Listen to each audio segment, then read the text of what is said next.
नमस्कार साथियों, स्वागत है आप सभी का आपकी अपनी पाठशाला पर। मैं हूं अंकित अवस्थी। आप हैं मेरे साथ में एक ऐसी खबर पर चर्चा करने के लिए जिसे जानने के बाद संभवतः आने वाले समय में तेल की कीमतें, जो डेली कंजप्शन आइटम्स हैं, उनकी कीमतें बढ़ने की सबसे ज्यादा चिंताएं व्यक्त की जा रही हैं। संभव है आने वाले समय में लाल सागर के माध्यम से होने वाला ट्रेड पूरी तरह बाधित हो जाए। ऐसा इसलिए कहा जा रहा है क्योंकि लगातार जब से इजराइल और हमास का कन्फ्लिक्ट चलना शुरू हुआ है, लाल सागर में जहाजों पर 100 से अधिक हमले हो चुके हैं। इन्हीं में से हाल ही के दौर में 2 जहाज जो कि डायरेक्टली भारत आ रहे थे, उन पर भी ड्रोन्स से और मिसाइलों से हमले हुए हैं। इंश्योरेंस कंपनीज ने जहाजों का इंश्योरेंस करने पर अपनी प्रतिक्रियाएं दे दी हैं। लगभग $10,000 से अधिक ट्रेड की कीमतें बढ़ने वाली हैं। तमाम बातें आज के सेशन में बहुत इंपॉर्टेंट है। साथियों, आपको याद होगा आज से लगभग 1 महीने पहले मैंने आपको एक सेशन में बताया था कि इजरायली जहाज समझकर एक जहाज को हूती आतंकियों के द्वारा हाईजैक कर लिया गया था, जिस पर नौसेना कार्रवाई करने के लिए आगे बढ़ी थी। संभवतः आपको ध्यान हो, हमने आपके सामने यह सेशन किया था जिसमें बताया था कि एक जहाज आ रहा था, जहाज किसी और देश का था, समझा यह गया था कि इसका इजरायली है और यह भारत आ रहा था, तो इस पर हमला हुआ था हूती विद्रोहियों के द्वारा लाल सागर के अंदर। ठीक है, और यह हमने सेशन आपके सामने डिटेल में किया था। India bound oil tanker hit by attack drone in Red Sea, यह खबर आज की निकल कर आती है, यानी आज से मतलब आज से 2 दिन पहले की खबर निकल कर आती है। एमवी साई बाबा नाम से गैबोन का झंडा लगा हुआ एक टैंकर था जो इंडिया आ रहा था, उस पर भी हाल ही के अंदर हमला हुआ है। इतना ही नहीं, एक जहाज जो सऊदी से चलकर इंडिया आ रहा था, मैंगलोर आ रहा था, उस पर भी ड्रोन से हमला हुआ। यानी कि 2 जहाजों पर बैक टू बैक हमले हुए हैं, जिसके बारे में हम चर्चा करेंगे। और अमेरिका का आरोप है कि यह हमला ईरान के ड्रोन, जो कामाकाजी ड्रोन हैं, उनके द्वारा किया गया है। तो ये सारी बातें आज के सेशन में डिटेल से बताई जाएंगी, लेकिन इससे पहले एक क्विक अपडेट जान लीजिए। क्विक अपडेट ये है कि आप में से जितने भी साथी हमारे साथ पढ़ने लिखने वाले हैं, उनके लिए अपनी पाठशाला यूट्यूब चैनल्स पर हमारे एप्लीकेशन पर पढ़ाने वाले टीचर्स के डेमो लेक्चर्स चल रहे हैं। क्यों चल रहे हैं? क्योंकि 25 तारीख से लेकर के 1 जनवरी के बीच में हमने अपने स्टेट पीसीएस सेक्शन में आरएएस और यूपी पीसीएस, इन दोनों सेक्शंस में एडमिशंस ओपन किए हैं। 7500 रुपीज के अंदर एडमिशंस ओपन कर दिए गए हैं। आप में से जो जिस भी बैच में एडमिशन लेना चाहे ले सकता है। एडुकेटर्स का लाइव डेमो चल रहा है, एप्लीकेशन पर क्लासेस होंगी और आप इन क्लासेस को आराम से एंजॉय करें। सारे टीचर्स, लगभग इतने सारे टीचर्स के डेमो कराने की मैं सोच रहा हूं, और भी टीचर्स हैं, उनके डेमो आप लोगों के सामने यूट्यूब पर डाल दिए जाएंगे। एप्लीकेशन पर भी इनके वीडियोस मिल जाएंगे। पूरी 1 साल की वैलिडिटी के साथ आप इन कोर्सेज को ले सकते हैं। ये नेवर बिफोर ऑफर है, भविष्य में कभी भी इस प्राइस पर हमारे कोर्सेज नहीं आएंगे। इस कमिटमेंट के साथ अगर आपको चाहिए तो इस साल का आखिरी ऑप्शन आपके पास में इनमें एडमिशंस लेने का है। ठीक है साहब। इसी के साथ साथ यदि आप में से किसी को हमारे हैंड रिटन नोट्स अपने घर पर बैठे मंगाने हैं तो 3000 पेजेस के नोट्स मात्र 1999 में इन 4 सब्जेक्ट्स के हैंड रिटन आपके घर पर इंक्लूडिंग कुरियर चार्ज 1999 में डिलीवर किए जा रहे हैं। उसे भी आप अपने एप्लीकेशन से ऑर्डर पेश कर सकते हैं। आगे बढ़ते हैं। आपको याद होगा 1 महीने पहले की घटना, जिसमें कि कुछ इस प्रकार से हेलीकॉप्टर से आए हुए हूती आतंकियों के द्वारा एक जहाज को अपना निशाना बनाया गया था। इस पर हमने सेशन किया था। इस सेशन के अंदर हमने बताया था कि कमर्शियल शिप्स को लगातार हूतियों के द्वारा, जो कि हमास का समर्थन कर रहे हैं, उनके द्वारा हमले किए जा रहे हैं। हूतियों को समर्थन प्राप्त है ईरान का। ईरान शिया समुदाय को सपोर्ट करता है और ऐसी स्थिति में ये हूती भी शिया बताए जाते हैं और इनकी मदद से इजराइल में हो रहे हमलों पर निंदा या फिर ये समझिए प्रतिक्रिया देते हुए ये लोग विरोध का रूप धारण करते हैं। हमास और इनके बीच जो चल रहा है, ये लंबा सेशन है, इसके ऊपर हमने ऑलरेडी आपके सामने चर्चा की हुई है।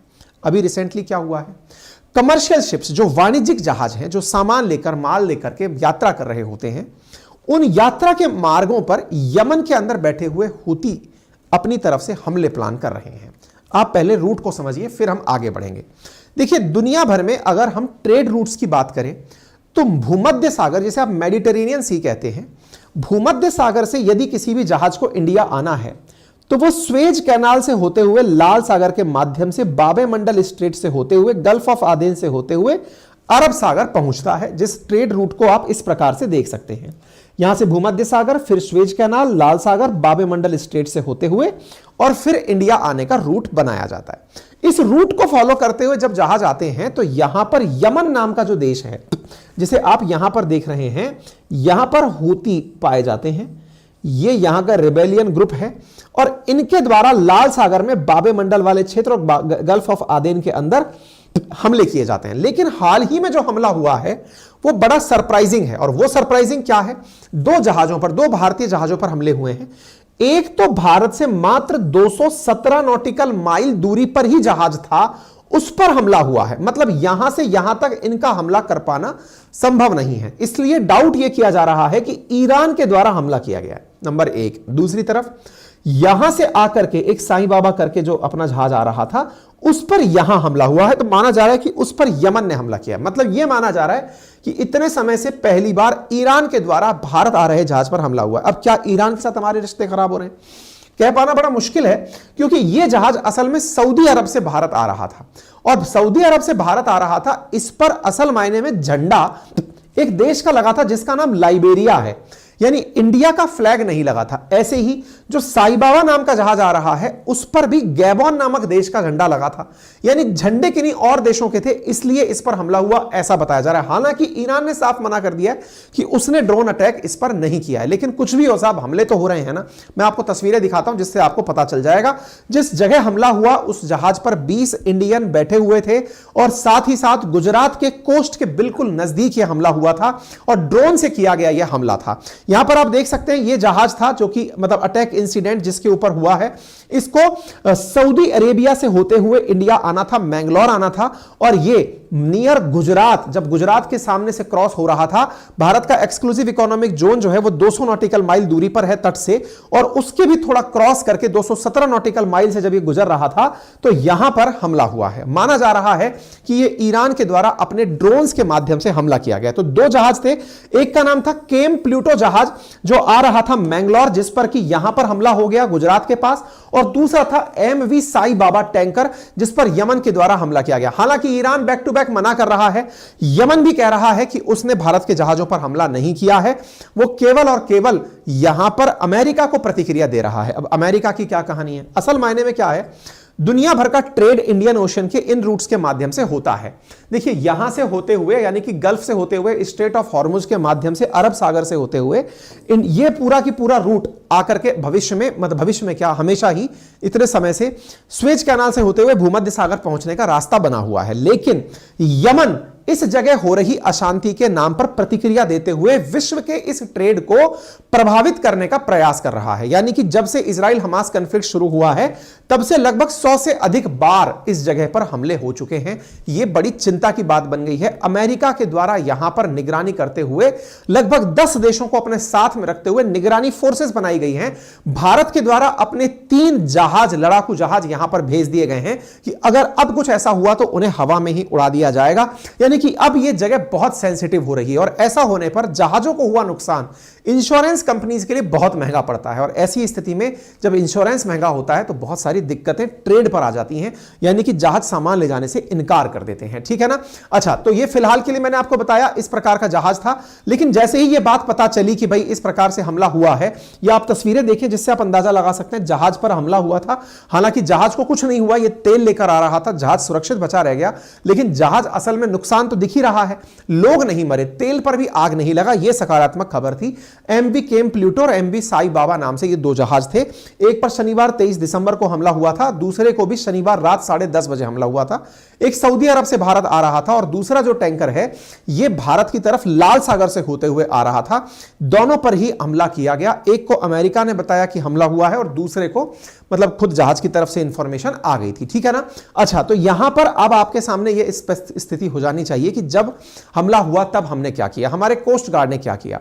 तो हमारा कोस्ट गार्ड है ICGS विक्रम, वो जाकर के इस केम प्लूटो नाम के जहाज को अपनी तरफ से प्रोटेक्शन देने पहुंच गया। हमारे कोस्ट गार्ड्स के कोस्ट पे बहुत सारे हेडक्वार्टर्स हैं, उनमें से एक कोस्ट गार्ड का हमारा जो विक्रम है वो निकल कर जाता है और जाकर के केम प्लूटो को अपनी तरफ से प्रॉपर प्रोटेक्शन देते हुए साथ साथ लेकर चला आता है। आप इस वीडियो में देख सकते हैं ये केम प्लूटो चला आ रहा है और इसके साथ साथ हमारा कोस्ट गार्ड का जो जहाज है वो इसको बगल में साथ साथ लेते हुए भारत के कोस्ट मुंबई पर लेकर के आ गया है। हालांकि हम सुरक्षा करने में सक्षम हैं, लेकिन इस प्रकार के हमले होना हमें बहुत ही चिंता में डालते हैं, क्योंकि इस प्रकार की घटनाएं आने वाले समय में ट्रेड को बुरी तरह प्रभावित करेंगी। यही कारण है कि इंडियन कोस्ट गार्ड का कहना है कि वो पूरी तरह से इस रूट की सुरक्षा में सुनिश्चित है, चाक चौबंद है और भविष्य में इस प्रकार का किसी भी मर्चेंट शिप को अगर मौका वो बनाया गया तो उसका पूरी तरह से मतलब सुरक्षा व्यवस्था सुनिश्चित करने की बात कही गई है।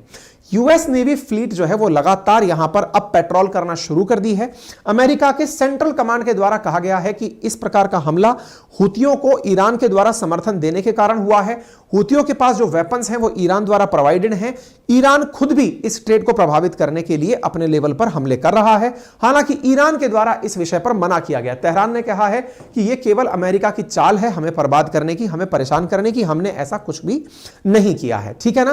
पेंटागन ने कहा है कि ईरान का ही ड्रोन था जिसने कि भारत जा रहे जहाज पर हमला किया था। सब लोग तरफ आरोप प्रत्यारोप चल रहे हैं, लेकिन कोई भी स्थिति स्पष्ट नहीं है किसने क्या हमला किया। अब आवश्यकता है कि भारत के वारशिप खुद जाएं और अरेबियन सी के अंदर जाकर के इस प्रकार के जो हमले हैं उनको न्यूट्रलाइज करें। इसी कारण से भारत के द्वारा आईएनएस मरमगांव, आईएनएस कोची और आईएनएस कोलकाता को रवाना कर दिया गया है ताकि इस क्षेत्र में आ रहे हमारे जहाजों का पूरी तरह से जो मालवाहक जहाज हैं उनकी सुरक्षा सुनिश्चित की जा सके। पोरबंदर से 217 समुद्री मील की दूरी पर कैंप प्लूटो पर हमला हुआ है।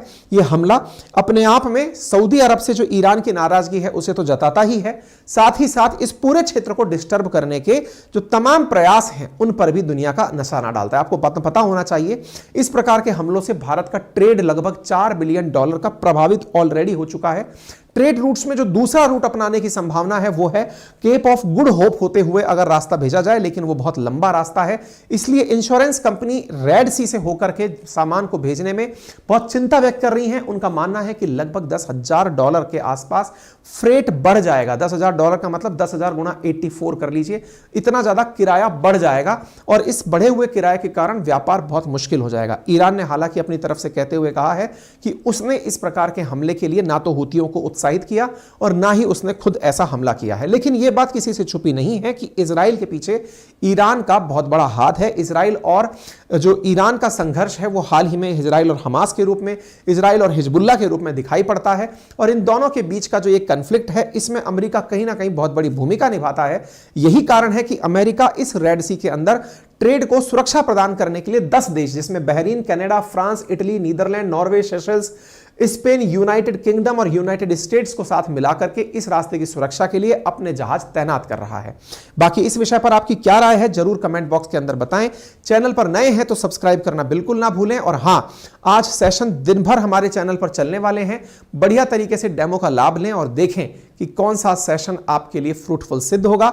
अपनी पाठशाला पर बने रहें और अपनी पाठशाला यूट्यूब चैनल से जब डेमो आप देख लें तो आप अपनी पाठशाला एप्लीकेशन पर पहुंच करके अपने लिए कोर्स भी बुक कर लें। फिलहाल के लिए इतना ही। अपना ख्याल रखें। धन्यवाद।